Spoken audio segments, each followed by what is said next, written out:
कितना ईटा उठा सकता है एक बार में? हम तो 5 उठाते थे ताकि जल्दी कम कर दे, थकान भी ना हो। हम उठा के देखें एक बार कितना बोझ होता है, एक बार देखें।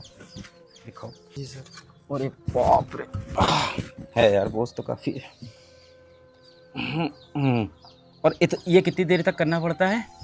जब जहाँ पर काम हो रहा है वहाँ तक लेके जाना पड़ता है। कितना ईटा उठाते थे दिन में? 200, 200 ईटा, कभी कभी 400 भी हो जाता था।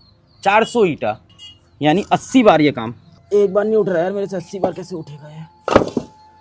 देखिए आप लोग भैया इज्जत करिए ऐसे लोग जो काम करते हैं। 5 ईटा उठाने में हमारा तो मुश्किल तो है।